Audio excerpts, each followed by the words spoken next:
আমার ভাইরা, আল্লাহ পাক বলেন আচ্ছা ঠিক আছে, তুমি আর একটু চেষ্টা করে দেখো, যদি লাস্টে তোমার কথা নাই মানে তারপরে আমি গজবের দরজা খুলে দিব।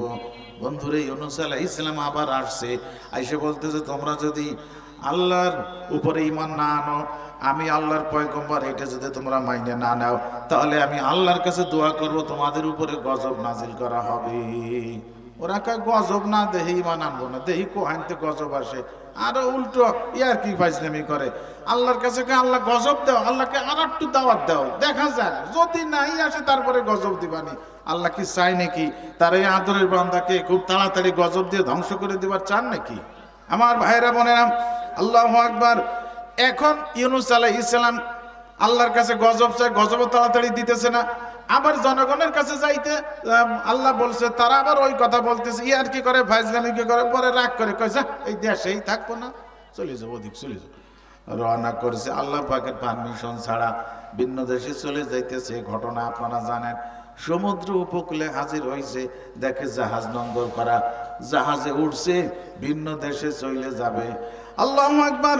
আল্লাহ পাক বলেন, ইউনূস আলাইহিস সালাম মনে করছিল আমি আল্লাহর ক্ষমতার বাহিরে চলে যাব, দূরে, অনেক সময় আমরা রাগ করে কই না, দুই চোখ যেদিক যায় সেদিক চলে গেলাম, যা সেদিক চলে যাব। সংসারে যখন স্বামী স্ত্রী ঝগড়া জঞ্জাল বাঁধে, তখন অনেক সময় যে কোনো একজন কয় যে আমার এই দুই চোখ যেদিক চলে যায় সেদিক চলে যাবো, যা। এরকম আমরা রাগারাগি করে বলি না, তো মনে করেন ঠিক এরকম কায়দা, দুই চোখ যেদিক চলে যায় এই দেশেই থাকবো না, সেই দেশে চলে যাব, এইরকম চলে রওনা করছে। কিন্তু সে তো আল্লাহর পয়গম্বর, সে যে বাহিরে যাবে আল্লাহর পারমিশন ছাড়া যাওয়া যাবে নাকি? আল্লাহ পাকের অনুমতি ছাড়াই উনি রওনা করছেন। কারণ ওই যে উম্মত যারা দাওয়াত গ্রহণ করে না, আর কি করে, ফাজলামি করে, এখন রাগ করে চলে যাব। উনি যে রাগ করছে এটা কোরআনে কারিমে আল্লাহ পাক বলেন, ইজ্জাহাবা মুগাদিমান, রাগান্বিত হয়ে রওনা করলেন ইউনূস আলাইহিস সালাম। ফাযান্না আল্লাহ নাকদির আলাইহি, ধারণা করলেন ইউনূস আলাইহিস সালাম আমি চলে যাব, আল্লাহর ধরার বাহিরে চলে যাব, এমন জায়গায় চলে যাব আমাকে কেউ খুঁজে পাবে না, তালাশ করে পাবে না, আমি অনেক দূরে চলে যাব, এইরকম মনে মনে কল্পনা করে রওনা করছে। কিন্তু আল্লাহ পাক তাকে ধরে ফেলাইলেন, পালাবার কোনো জায়গা নাই। সারা দুনিয়া বলেন, যত জগৎ বলেন, সব জায়গায় আল্লাহর সৃষ্টি, আল্লাহর জগৎ, আল্লাহ ছাড়া কোনো জায়গায় আল্লাহর সৃষ্টি ছাড়া নাই, ঠিক কিনা? জোরে কর। লা তানফুজুনা ইল্লা বিসুলতান। আল্লাহ পাক বলেন আমার ক্ষমতার বাহিরে, আমার সৃষ্টির বাহিরে কোথাও যাওয়ার তোমার ক্ষমতা নাই, তুমি যেখানে যাবে সেখানেই আমার পাওয়ার, সেখানেই আমার সৃষ্টি। জোরে কন, ঠিক কিনা? আমার ভাইরা, জাহাজে উঠে পড়ছে ইউনূস আলাইহিস সালাম, ঠিক না? এখন মাঝপথে যাওয়ার পরে জাহাজ আটকে গেল, বড় বড় মাছ আছে সমুদ্রের ভিতরে, আল্লাহ পাকের হুকুমে জাহাজ আটকাইয়ে দিছে। কথা কন, ঠিক কিনা? জাহাজ এখন আর চলতেছে না। ওই জাহাজের মধ্যে যারা ছিল, জাহাজ যারা পরিচালনা করে, তার মধ্যে একজন বুজুর্গ ব্যক্তি ছিল। উনি বলতেছে এই জাহাজের মধ্যে কোনো অপরাধী দেশ থেকে মালিকের অনুমতি ছাড়া পালাইয়ে ভিন্ন দেশে চলে যাইতেছে। এই জাহাজের মধ্যে একজন অপরাধী ব্যক্তি আছে যে মালিকের পারমিশন ছাড়া পালাইয়ে অন্য জায়গায় চলে যাইতেছে। এইরকম একজন লোক এই জাহাজে উঠছে, তাকে জাহাজ থেকে সরাইতে না পারা পর্যন্ত এই জাহাজ সামনে যাবে না। কথা কন, ঠিক কিনা? এখন এক এক করে তল্লাশি শুরু করছে জাহাজ কর্তৃপক্ষ, প্রত্যেককে তল্লাশি করতেছে, এক একজন করে জিজ্ঞাসা করতেছে, হে মিয়া, তুমি কি তোমার মালিকের পারমিশন ছাড়া পালাইয়ে ভিন্ন দেশে চলে যাইতেছো? কেউ কয় না। যখন ইউনূস নবীর পালা আসছে, কয় হ্যাঁ, আমি আমার মালিকের অনুমতি ছাড়া ভিন্ন দেশে চলে যাইতেছি। মালিক মানে কে? এত আস্তে কইলেন, আমাদের মালিক কে? আর একটু জোরে বলেন। আল্লাহ পাকের অনুমতি ছাড়া ইউনূস আলাইহিস সালাম ভিন্ন দেশে চলে যাইতেছে। যখন এই কথা বলছে, এখন কয় স্যার ধরা পড়ছে, সে আসামি, অপরাধী। উনি যে ইউনূস নবী তা তো আর চিনবার পারে নাই। কথা কন না কে? ধরা পড়ে গেছে অপরাধী। কয় তা কি করা যায়? এখন সমুদ্রের মাঝপথে তো কিনারা নেওয়ার কায়দা নাই। কয় একজনের জন্য জাহাজের হাজার হাজার যাত্রী ক্ষতিগ্রস্ত হবে, ধ্বংস হয়ে যাবে। ওই একজনের জীবন চলে যাক, জাহাজের হাজার হাজার যাত্রীদের জীবন বাইচে যাক, একে তোমরা ধরে হাত পা বেঁধে নদীর ভিতরে ফেলাইয়ে দাও। ঠিক তাই করা হলো। ওরে আল্লাহ, সমুদ্রের ভিতর থেকে বিশাল একটা মাছ এসে ইউনূস আলাইহিস সালামকে মুখের ভিতরে নিয়ে গিলে ফেললো। এই ঘটনা তো আপনারা সবাই জানেন। তারপর আর একটু স্মরণ করাই দেই, যে বিপদ থেকে আমাকে একমাত্র আল্লাহ পাকই বাঁচাইতে পারে। জোরে কোন, আর কেউ পারে? আমার ভাইরা, ইউনূস আলাইহিস সালাম যখন ওই মাছের পেটের ভিতরে চলে গেলেন, কোরআনে কারিমে আল্লাহ পাক বলেন ওই মাছের পেটের ভিতরে যাওয়ার পরে ইউনূস আলাইহিস সালাম আমার কাছে একটা দোয়া করলো, আমার কাছে দরখাস্ত করলো, ফানাদা ফিজ যুলুমাতি আল্লা ইলাহা ইল্লা আনতা সুবহানাকা ইন্নী কুনতু মিনাজ জালিমিন। আল্লাহ পাক বলেন অন্ধকারের ভিতরে ইউনূস আলাইহিস সালাম আমাকে ডাক দিছে। কাকে ডাক দিছে? ফানাদা, ডাক দিল অন্ধকারের ভিতরে। একে তো পানির নিচে অন্ধকার, এরপর আবার মাছের পেটের ভিতরে আর একটা অন্ধকার। কথাও কয় না, ঘুমাইছে নাকি? আমার দিকে তাকান, পানির ভিতরে অন্ধকার, আবার মাছে গিলে ফেলাইছে, সে পেটের ভিতরে আর এক অন্ধকার। নাকি আলো তার ভিতরে? ওর ভিতরে কারেন্টের লাইট জ্বালানো আছে নাকি? অন্ধকারের ভিতরে আল্লাহ পাক বলেন ফানাদা ফিজ যুলুমাতি আল্লা ইলাহা ইল্লা আনতা। আমার নবী ইউনূস ওই অন্ধকারের ভিতরে বিপদে পড়ে আমি আল্লাহকে ডাক দিছে। ওরে আল্লাহ, বিপদে পড়লে আমরা কাকে ডাক দিব? তাড়াতাড়ি কম। আল্লাহ রে ডাক রে বান্দা, আল্লাহ রে ডাক, আল্লাহ রে ডাক রে বান্দা, আল্লাহ রে ডাক। ডাকার মতো ডাকলে তারে, ডাকার মতো ডাকলে তারে কলব হইবে পাক। আল্লাহ রে ডাক রে বান্দা, আল্লাহ রে ডাক, আল্লাহ রে ডাক রে বান্দা, আল্লাহ রে ডাক। যেদিন তোমার কেউ ছিল না সেদিন ছিলেন যিনি, এখন তোমার সব হইয়াছে পর হইয়াছেন তিনি। যেদিন তোমার কেউ ছিল না সেদিন ছিলেন যিনি, এখন তোমার সব হইয়াছে পর হইয়াছেন তিনি। আবার যেদিন তোমার কেউ রবে না, যেদিন তোমার কেউ রবে না, রবেন আল্লাহ পাক। আল্লাহ রে ডাক রে বান্দা, আল্লাহ রে ডাক, আল্লাহ রে ডাক রে বান্দা, আল্লাহ রে ডাক। আল্লাহ আল্লাহ আল্লাহ আল্লাহ আল্লাহ আল্লাহ আল্লাহ।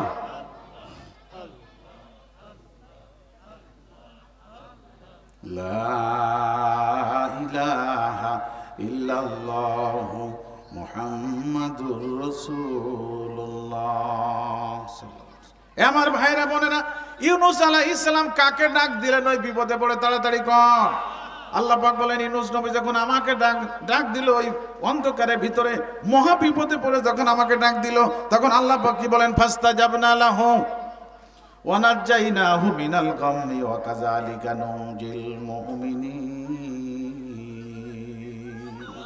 আল্লাহ পাক বলেন আমি তার ডাকে সাড়া দিলাম। আমার ডাকে সাড়া দিবে কে? আল্লাহ পাক বলেন আমি তার ডাকে সাড়া দিলাম। ফাস্তাজাবনা লাহু, তার দোয়াকে আমি কবুল করলাম। ওয়া নাজ্জাইনাহু মিনাল গাম্মি, এবং সে যে মহা মুসিবতে পড়ছিল, বিশাল পেরেশানির ভিতরে পড়েছিল, ওই পেরেশানি থেকে আমি তাকে মুক্তি দিলাম। এটা কার কথা? ওরে আল্লাহ, শুধু ইউনূস নবী বিপদে পড়ে আল্লাহকে ডাক দিছে, আল্লাহ তার বিপদ থেকে তাকে উদ্ধার করছে। এটা শুধু ইউনূস নবীর একার জন্য খাস না। আল্লাহ পাক বলেন ওয়া কাযালিকা নুনজিল মুমিনিন। আল্লাহ পাক বলেন ইমানদারেরা, ওই রকম ইমানদারেরা যুগে যুগে কিয়ামতের আগ পর্যন্ত যত ইমানদারেরা বিপদে পড়ে আমি আল্লাহকে ডাক দিবে, ইউনূস নবীর মতো তাকেও আমি ওই বিপদ থেকে উদ্ধার করব। এটা কার কথা? জোরে বলেন। এজন্য আমার ভাইয়েরা সব সময় আমার আল্লাহকে মনে রাখবো, আল্লাহকে আমি কখনো ভুলবো না। আমার দিলের ভিতরে সর্বক্ষণ আল্লাহকে আমি স্মরণ রাখবো। আল্লাহর কথা আমি কোনো জায়গায় কখনো ভুলে যাব না। কতক্ষণ ঠিক কিনা? কারণ আল্লাহ ছাড়া আমার আর কোনো বান্ধব এই দুনিয়াতে নাই।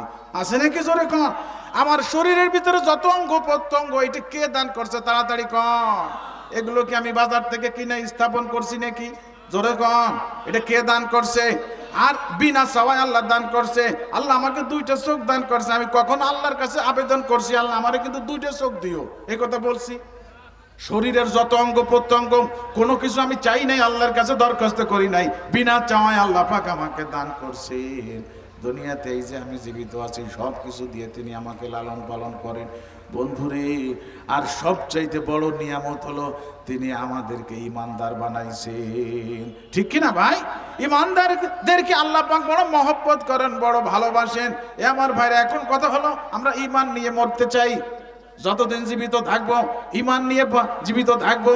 যখন ইন্তেকাল করব আমরা ইমান নিয়ে আল্লাহ পাকের কাছে হাজির হব। ঠিক কিনা? জোরে কোন। আল্লাহর কাছে যাওয়া লাগবে নাকি? আর একটু জোরে কোন। তার কাছে আমাদের প্রত্যেকে হাজিরা দেওয়া লাগবে। এ আমার ভাইরা বোনেরা, তো যদি আমরা ইমানের সঙ্গে আল্লাহর কাছে যাইতে পারি, তাহলে আমাদের ঠিকানা আল্লাহ পাক জান্নাতের ভিতরে বানাই দিবেন। একটু জোরে সরে কোন সুবহানাল্লাহ। আমার ভাইজান, আমি একা শুধু ইমান বাঁচায় চলবো এইটা না কথা। আমার পরিবারের সদস্য যারা আছে তাদের ইমানের বাঁচায় রাখার দায়িত্ব আমার। ঠিক কিনা বলেন? আমার ছেলে মেয়ে, আমার বেগম, আমার পরিবারের সদস্য তারা যদি বেঈমান হয়ে যায়, আমি একা ইমানের উপরে চলে আল্লাহর কাছে আমি নাজাত পাবো না। আমার বিরুদ্ধে মামলা করবে ওরা, গ্রেফতারি পরোয়ানা জারি করা হবে, আসামির কাঠ গড়া আমাকে হাজির হওয়া লাগবে। কথা কন ঠিক কিনা? আমার পরিবারের সদস্য যারা আছে তাদেরকেও ইমানদার বানাইতে হবে। আমার পরিবারের সদস্য তারা যেন বেঈমান হয়ে না যায়, এই ফিকির আমার ভিতরে থাকা লাগবে। আমাকে যে আল্লাহ পাক সন্তানাদি দান করছে, আমাদের বাচ্চা কাচ্চা এগুলোকেও ইমানদার বানানোর দায়িত্ব আমার। ঠিক কিনা ভাই? এদেরকে যদি ইমানদার বানাইতে পারি, তাহলে সপরিবারে আল্লাহ পাক আমাদের সবাইকে একসাথে এক জান্নাত দান করবেন। জোরে কোন সুবহানাল্লাহ। আমরা পরিবার সহ যখন জান্নাতের ভিতরে চলাফেরা করব, তখন জান্নাত আমাদের জন্য সুখময় হবে। আর যদি আপনি দেখেন আপনার ছেলে, আপনার মেয়ে জাহান্নামের ভিতরে হাবুডুবু খাইতেছে, কারণ জান্নাতীরা জান্নাতে বসে বসে জাহান্নামীদেরকে দেখতে পারবে। এটা কোরআন শরীফে আল্লাহ পাক অন্য জায়গা বলে দিয়েছেন। এখন আপনি যদি দেখেন আপনার মেয়ে, আপনার ছেলে জাহান্নামের ভিতরে জ্বলতেছে, তো জান্নাতের ভিতরে থেকে আপনার আমার সুখ শান্তি হবে না। কথা কর নাকি? হবে নাকি?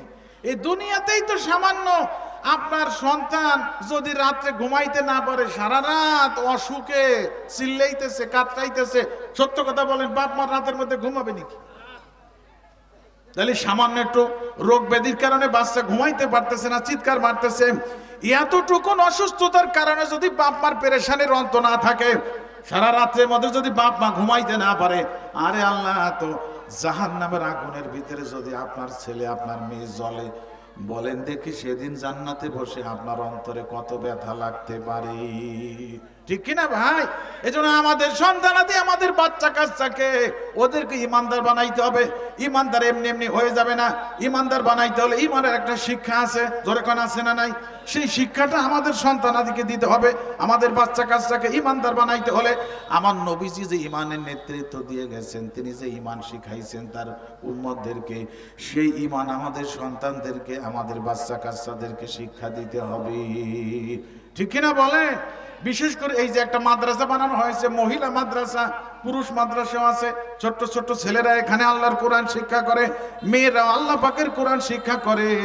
এ আমার ভাইয়েরা, আপনার ঘরে যদি একটা নেককার, একটা জান্নাতি ইমানদার কন্যা সন্তান থাকে, তাহলে আপনি কত বড় ভাগ্যবান। পরিষ্কার হাদিসে পাকে আমার নবীজি বলেন, মান আলা জারিয়াতাইন, নবীজি বলেন যেই লোকটা দুইটে কন্যা সন্তান লালন পালন করবে, দুইটা মেয়েকে লালন পালন করবে, দাখাল তো আনা, ও নবীজি বলেন সেই লোকটা আর আমি একই জান্নাতে পাশাপাশি থাকবো। দুইটে মেয়ে যারা লালন পালন করবে, তারা আমার নবীজির সাথে জান্নাতের ভিতরে থাকবে। এটি আমার নবীজির পবিত্র মুখের বাণী। তাহলে কন্যা সন্তান, ওরে আল্লাহ, এদেরকে যদি কেউ দিনদার বানায়, পরহেজগার বানায়, নেককার বানায়, তাহলে তারা কত বড় ভাগ্যবান, নবীর সাথে জান্নাতে থাকবে। কথা কন ঠিক না বে ঠিক? এবার তো কন্যা সন্তানদেরকে ইমানদার যদি বানানো যায়, কিতাবে আসছে একটা মেয়ে যদি আল্লাহর ওলি হয়, 70 জন পুরুষ ওলি আল্লাহর চাইতে তার দাম বেশি। একটা মেয়ে যদি আল্লাহর ওলি হয়, 70 জন পুরুষ ওলি আল্লাহর চাইতে তার দাম বেশি। জোরে কোন সুবহানাল্লাহ। পক্ষান্তরে একটা মেয়ে যদি বদকার হয়, তাহলে 1000 বদকার পুরুষের চাইতে সে নিকৃষ্ট হয়ে যায়। আমার ভাইরা, আমাদের কন্যা সন্তানদেরকে যদি দিনদার পরহেজগার বানাইতে হয়, তাহলে পরিবেশ দরকার। পরিবেশে মানুষ বাধ্য হয় ভালো মন্দ হওয়ার জন্য। কথা কন ঠিক কিনা?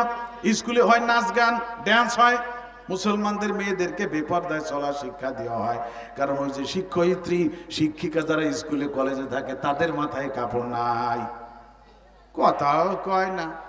শিক্ষিকা যে ক্লাস নিতেছে ছাত্রীদের, সে শিক্ষিকার মাথায় কাপড় নাই, চুল ছাড়িয়ে দিয়ে ক্লাস নিতেছে। আচ্ছা বলেন তো, তার কাছে যারা লেখাপড়া করে, তার যারা ছাত্রী, ওরা কি মাথায় কাপড় দেবে? আর একটু জোরে কর। কারণ তার ম্যাডাম, তার যে শিক্ষিকা, তারই মাথায় কাপড় নাই, তো ওদের মাথায় কাপড় উঠবে কি করে বলে? আমার ভাইয়েরা দেখেন, আমাদের মেয়েরা যদি মাথায় কাপড় না দেয়, যদি বেপর্দা হয়ে যায়, তাহলে ওই মেয়ের ঠিকানা হবে জাহান্নামে। কতক্ষণ ঠিক না? ওই মেয়ে একা জাহান্নামে যাবে না। হাদিসে পাকে নবীজি বলেন, তার পরিবার থেকে 4 জন পুরুষ সাথে নিয়ে জাহান্নামে যাবে। তার মধ্যে 1 নম্বর হলো তার পিতাকে সুপারিশ করে জাহান্নামে নিয়ে যাবে। মেয়ের বাপ প্রথম নম্বরে জাহান্নামে যাবে, মেয়ে যদি জাহান্নামে যায়। কতক্ষণ ঠিক কিনা? এ আমার ভাইরা, তাহলে আমাদের কন্যা সন্তানদেরকে দিনদার বানানো, পরেশগার বানানো, ইমানদার বানানো কত জরুরি। আর এর জন্য দরকার হলো পরিবেশ। যেই পরিবেশে কন্যা সন্তানদেরকে ইমানদারি শিক্ষা দেওয়া হয়, সেই পরিবেশে আমাদের কন্যা সন্তানদেরকে শিক্ষা দেওয়া উচিত। সেই প্রতিষ্ঠানে ভর্তি করা উচিত আমাদের কন্যা সন্তানদেরকে, যেই প্রতিষ্ঠানে কন্যা সন্তানদেরকে ইমান শিক্ষা দেওয়া হয়, ইমানদার বানানো হয়। সেই পরিবেশে, সেই শিক্ষা প্রতিষ্ঠানে আমাদের কন্যা সন্তান ভর্তি করানো উচিত। একটু জোরে কোন ঠিক কিনা? আমার ভাইয়েরা, আপনার ঘরের ভিতরে যদি একটা জান্নাতি কন্যা থাকে, তাহলে আপনি বড় ভাগ্যবান। আপনার স্ত্রী যদি জান্নাতি হয়, আপনি বড় ভাগ্যবান। হাদিসে পাকে নবীজি বলেন, খায়রু মাতাঈদ দুনিয়া আল মারআতুস সালিহা। ওরে যেই ঘরের ভিতরে একজন নেককার স্ত্রী আছে, ওই ঘরের ভিতরে দুনিয়ার সর্বশ্রেষ্ঠ সম্পদ আছে। জোরে কান সুবহানাল্লাহ। নেককার স্ত্রী, নেককার কন্যা সন্তান এমনি এমনি হবে না, এর জন্য একটা গুণ থাকা লাগবে। থাকা লাগবে কিনা জোরে কোন? হাদিসে পাকে নবীজি বলেন, 4টে গুণ যে নারীর মধ্যে পাওয়া যাবে, ওই নারী হবে জান্নাতি নারী। নবীজি বলেন, ওই নারীর সম্মানে আল্লাহ পাক জান্নাতের সব দরজা খুলে দিবেন। যে কোনো দরজা দিয়ে ইচ্ছা আছে আল্লাহর জান্নাতে প্রবেশ করতে পারবে। 1 নম্বর গুণ হলো সে নামাজি হবে, নারীদের কথা বলতেছি। 2 নম্বর গুণ হলো সে রমজান মাসে রোজাদার হবে। 3 নম্বর গুণ হলো সে পর্দানশীনা হবে। 4 নম্বর গুণ হলো সে স্বামীর হাতে মুরিদ হবে, স্বামী ভক্ত হবে, স্বামীর আনুগত্য করে জীবন কাটাবে। এই 4টে নেক আমলের গুণ যে নারীর মধ্যে পাওয়া যাবে, আমার নবীজি বলেছেন, ওই নারীর জন্য আল্লাহ পাক জান্নাতের সব দরজা খুলে দিবেন। জোরে কও সুবহানাল্লাহ। তাহলে এইরকম একটা কন্যা সন্তান, এইরকম একটা স্ত্রী আমার ঘরে আনতে হলে, এ আমার ভাইরা, অবশ্যই পরিবেশ দরকার। আমাদের কন্যা সন্তানদেরকে ওই ধরনের পরিবেশে মানুষ করতে হবে, যে যেই ধরনের পরিবেশে মানুষ হয় সেইভাবে গড়ে ওঠে। দেখেন না, মুসলমানের মেয়েরা ইদানিং জিন্সের প্যান্ট পরে ফুটবল খেলা। কথা কন না? মুসলমানের মেয়েরা জিন্সের প্যান্ট পরতেছে, ফুটবল খেলাইতেছে। এই যে এর আগে আমাদের দেশে ফুটবল খেলা হইলো, মুসলমানের মেয়েরা বিদেশে যে নেপালটা গোল খাওয়াইয়ে পেট ভরাই দিয়েছে, সেমরি রেসে গেছে। সুবহানাল্লাহ না নাউজুবিল্লাহ। আমাদের দেশের এক শ্রেণীর মানুষ খুশি দি বাঘ বাকুম পায়রা দেহতি দেশরে জিতে আনছে, উড়ে খুশি। আমাদের অন্তর্বর্তীকালীন সরকারের যে প্রধান ইনুস কাকা, সে 1 কোটি টাকা দিছে খুশি হইয়া এই সেমরিকো ফুটবল খেলায় জিতে আইছে, তাকে টাকা দিছি 1 কোটি। অথচ মাদ্রাসার থেকে আমাদের হাফেজ মুয়াজ মাহমুদ 123টা রাষ্ট্রের সঙ্গে কোরআনের প্রতিযোগিতায় বাংলাদেশকে ফার্স্ট বানাইয়ে আনছে। সুবহানাল্লাহ কইলে 30 একজন মোট। ওই মাদ্রাসার কথা কইলে সুবহানাল্লাহ পড়বার মনে কয়, এবার একটু তাজা মাসির মতো পড়েন দি সুবহানাল্লাহ। এটা হতে কি সুন্দর পড়লো, এরকমই তো পড়তে হবে। 123টা রাষ্ট্রের ভিতরে কোরআনের প্রতিযোগিতায় হাফেজ মুয়াজ মাহমুদ বাংলাদেশকে ফার্স্ট বানায় আনছে। জোরে কন সুবহানাল্লাহ। আমাদের ইনুস কাকা তারে একটা টাকাও দেয় নাই, মানে ওটা মনে করছে হুজুররা হলো আমাদের দেশে বাড়া থাই। কথা কন না? আমরা কি আলেম ওলামা যারা এই দেশে বাড়াইতে নাকি, বাড়া থাকি নাকি? অথচ আলেম ওলামা যারা, এরাই হইতেছে এই দেশের আসল নাগরিক, সুনাগরিক, যাদের কারণে আল্লাহর রহমত নাজিল হয়। একটু জোরে করেন ঠিক না বেঠিক? এই বৈষম্য দূর করার জন্য ভার্সিটির ছাত্ররা, কলেজ বিশ্ববিদ্যালয়ের ছাত্ররা বৈষম্য বাংলাদেশ থেকে দূর করবার জন্য আগে সরকারকে তাড়াইছে। একটু জোরে করেন ঠিক কিনা? আমি আজকের এই কোরআনের মাহফিল থেকে বর্তমান অন্তর্বর্তীকালীন সরকারের প্রধান ডক্টর ইউনূস সাহেবকে স্পষ্ট ভাষায় বলে দিতে চাই, আপনি যদি এই বৈষম্য দূর না করেন, তাহলে এদেশের ছাত্র জনতা আবার রাস্তায় নামবে। আপনাদেরকে এই দেশ থেকে পালানো লাগবে। জোরে বলেন ঠিক না বেঠিক? আমার ভাইরা বোনেরা, তো কি বলতেছিলাম, শিক্ষা প্রতিষ্ঠানের মধ্যে কত ব্যবধান। একটা শিক্ষা প্রতিষ্ঠানে ভর্তি হওয়ার কারণে মানুষ সত্যিকারে মানুষ হয়ে বাহির হয়, আর একটা শিক্ষা প্রতিষ্ঠানে ভর্তি করানোর পরে মানুষ হওয়ার পরেও সে অমানুষ হয়ে বাহির হয়। কথা ক। ঢাকা বিশ্ববিদ্যালয়ে, শুধু ঢাকা না, বাংলাদেশে যত বিশ্ববিদ্যালয় হয় সেখানে একটা সমাপনী অনুষ্ঠান হয়, তাকে বলে র্যাগ ডে। কি ডে? কথাও কয় না। বিশ্ববিদ্যালয় থেকে সমাবর্তন যে অনুষ্ঠান হয়, এমএ পাশ করে যে ছাত্ররা বের হয় তাদের একটা বিদায়ী অনুষ্ঠান হয়, সে অনুষ্ঠানের নাম কি? Rag day. ওইখানে অনুষ্ঠানে কি হয় জানেন নাকি? সেখানে হয় ড্যান্স, সেখানে হয় নাচ গান, যেমন খুশি সাজো। এর আগে পত্রিকায় দেখলাম ওই র্যাগ ডেতে বিশ্ববিদ্যালয়ের ছেলেমেয়েরা কেউ শিয়ালের আওয়াজ দিতেছে, কেউ কুত্তর মতো ঘ্যাও ঘ্যাও করতেছে, মানে যেমন খুশি সাজো, যাইছে তাই করো। ওখান থেকে শ্রীকালের আওয়াজ করে, কুকুরের আওয়াজ করে, সর্বোচ্চ বিশ্ববিদ্যালয় সর্বোচ্চ ডিগ্রি নিয়ে তারা এখন শিয়াল হইয়া, কুকুর হইয়া বাড়ি আসতেছে। কথা কোন ঠিক কিনা? তাহলে শিক্ষা ব্যবস্থা কি পরিমাণ শিক্ষা নিয়ে ওরা আসছে। ওরা ডিসি হবে, এসপি হবে, যে অফিসে বসবে, যেহেতু ওরা কুকুরের আদর্শ নিয়ে, শিয়ালের আদর্শ নিয়ে আসতেছে। এই দেশে যা কিছু আছে, দেশে সম্পদ সব খাইয়ে কানাডায় বাড়ি গাড়ি বানায় ফেলাবে। জোরে কোন ঠিক কিনা? আর আপনারা যে মাদ্রাসায় বানাইছেন, আপনারা মাদ্রাসায় দান করেন। বলেন দেখি, এই যে আপনাদের মহল্লায় কত মাদ্রাসা আছে, কোন মাদ্রাসার শিক্ষকেরা আপনাদের টাকা পয়সা নিয়ে বিদেশে কানাডায় বাড়ি গাড়ি বানাইছে এমন কোন প্রমাণ আপনার কাছে আছে নাকি? তাড়াতাড়ি কন। বন্ধুরে, আপনাদের টাকা নিয়ে হাফেজ মুয়াজ মাহমুদের মতো একটা সন্তানকে আমরা মাদ্রাসা থেকে উপহার দিয়েছি। জোরে কোন ঠিক কিনা? এতে একজনের কথা বললাম, এরকম হাজারো কোরআনের হাফেজ, হাজারো নায়েবে নবী, হাজার বললে ভুল হবে, লক্ষ লক্ষ নায়েবে রাসূল, কোরআনের হাফেজ মাদ্রাসা থেকে আপনাদের আমরা উপহার দিতেছি, যাদের কারণে এই দেশের উপরে আল্লাহর খাস রহমত নাজিল হইতেছে। মাদ্রাসা যদি না থাকতো এই দেশ আল্লাহর গজবে আরো অনেক আগে ধ্বংস হয়ে যাইতো। যার প্রমাণ দেখেন, যেই দেশে মসজিদ মাদ্রাসা নাই, কোরআনের শিক্ষা যে দেশে নাই, সে দেশ ধনী হইল, সে দেশে কোনো শান্তি নাই। একটু জোরে কোন ঠিক কিনা ভাই? এজন্য আমার ভাইরা বোনেরা, তো কি বলতেছিলাম, মানুষ সত্যিকারে মানুষ হয় আমার নবীজি শিক্ষা গ্রহণ করার পরে মানুষের মতো মানুষ হয়। এই যে আপনারা দেখেন না, অনেক সময় কোনো বুজুর্গানের দিন যদি আমাদের এলাকায় আসে, বড় কোনো আলেম আসে, তখন আপনার ছোট বাচ্চাটাকে নিয়ে যায়, হুজুর একটু দোয়া করেন, আমার ছেলেটার একটু দোয়া দেন, হুজুর ওর মাথায় একটু হাত বুলা দেন, একটু দোয়া করেন। তো হুজুর দোয়া করে, মাথায় হাত ডলে আর কয়, দোয়া করি আল্লাহ তোমারে মানুষের মতো মানুষ বানাই দে। কে, ওটা কি ছাগলের বাচ্চা নাকি? ওরা মানুষ বানানোর দোয়া করতেছে কেন? কথা কন নাকি? আমার ভাইরা বোনেরা, তো বলতেছিলাম কি, মানুষের মতো মানুষ বানাইতে হলে যে শিক্ষাটা দরকার আমাদের সন্তানদেরকে, সেটা হলো আমাদের নবীজির শিক্ষা। কথা কোন ঠিক কিনা? এই জন্য আইনুদ্দিন আল আজাদ একটা গজল বানাই গেছে। বর্তমান দেখা যাইতেছে আমাদের দেশে শিক্ষা প্রতিষ্ঠানে শিক্ষা গ্রহণ করার পরেও মানুষ হয়ে অধিকাংশ মানুষ হওয়া মানুষে পরিণত হয়ে যাইতেছে। ঠিক কিনা কন? মানুষ দেখতে চলো এবার জাদুঘরে যাই সবাই, হায়রে সাদের দুনিয়ায় মানুষ পাওয়া বড় দায়। মানুষ দেখতে চলো এবার জাদুঘরে যাই সবাই, মানুষ দেখতে চলো এবার জাদুঘরে যাই সবাই।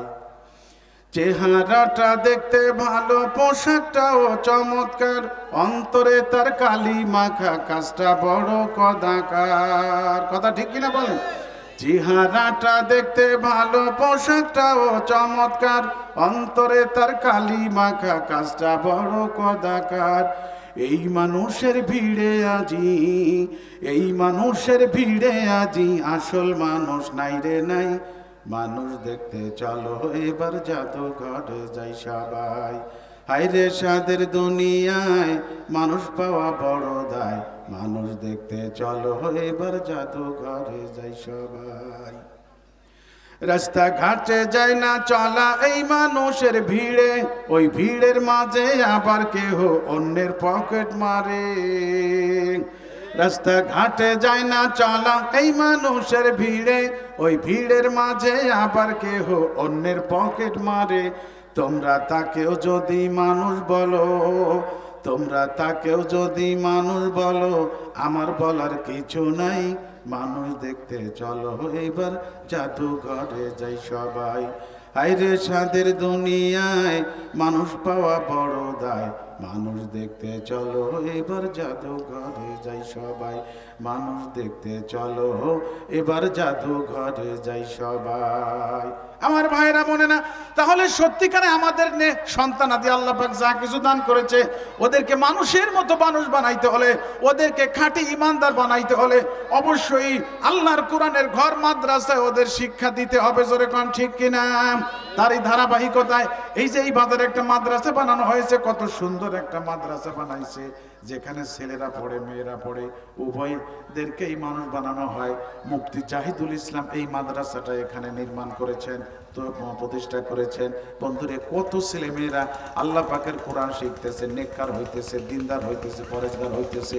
এই বাচ্চাগুলোকে যে মহিলা তার পেটে ধারণ করেছে ওই মহিলা বড় ভাগ্যবতী, এই বাচ্চাদের পিতা বড় ভাগ্যবান যারা তাদের সন্তানকে আল্লাহর কালাম শিক্ষা দিতেছে। কিয়ামতের ময়দানে এই বাচ্চার পিতা মাতার মাথায় আল্লাহ পাক নূরের মুকুট পরিধান করাইয়ে দিবে। এ আমার ভাইরা বোনেরা, তাহলে আমাদের দেশে মাদ্রাসা দরকার, বেশি বেশি মাদ্রাসা দরকার। কারণ হলো আমাদের দেশের লোক সংখ্যা আগের তুলনায় কমতেছে না বাড়তেছে? তাড়াতাড়ি কম। লোক সংখ্যা যখন বাড়তেছে তখন দিনী প্রতিষ্ঠানের সংখ্যাও বাড়ানো দরকার, ঠিক কিনা ভাইজান? এত মাদ্রাসা, এত দিনের দাওয়াত চলতেছে, এত হক্কানি পীরের মজলিস হইতেছে, এত ওয়াজ মাহফিল হইতেছে, তারপরও শয়তানের দলের বৃদ্ধি আগের চাইতে কমতেছে না বাড়তেছে? আর একটু জোরে কন। এত চেষ্টা করতেছি আমরা থামানোর জন্য, তারপরে যদি এরকম বাইরে যায়, আর যদি মাদ্রাসা বন্ধ করে দেওয়া হয়, ওয়াজ মাহফিল বন্ধ করে দেওয়া হয়, হক্কানি পীরের মজলিস যদি বন্ধ হয়ে যায়, তাহলে এই দেশের সমস্ত মানুষ অমানুষে পরিণত হবে। কথা কান ঠিক কিনা? তাহলে আপনারা কি মাদ্রাসার পক্ষে না বিপক্ষে ভাইজান? মাদ্রাসার পক্ষে কে কে একটু হাত উঁচু করে দেখেন তো আমারে। নারায়ে তাকবীর। আর তোমার আল্লাহ আমাদের সবাইকে কবুল করেন। একটু জোরে সরে বলেন। আমার উস্তাদের কাছে শুনেছি মাদ্রাসাকে কিয়ামতের ময়দানে আল্লাহ পাক জান্নাতের গাড়ি বানাইয়ে দিবি। যত মাদ্রাসা, যত মসজিদ এবং যত ঈদগাহ, এই তিনটে প্রতিষ্ঠানকে আল্লাহ পাক ময়দানে হাসরে জান্নাতের গাড়ি বানাবেন। যারা মাদ্রাসার পক্ষে ছিল, মাদ্রাসার খাদেম ছিল, যারা মসজিদের খাদেম ছিল, মসজিদে জামাতে নামাজ আদায় করেছে, মসজিদের খেদমত করেছে, যারা ঈদগাহ বানাইছে, ঈদগাহর খেদমত করেছে, এই তিনটে প্রতিষ্ঠান জান্নাতের গাড়ির মধ্যে তাদের সিট থাকবে। একটু জোরে সরে কান সুবহানাল্লাহ।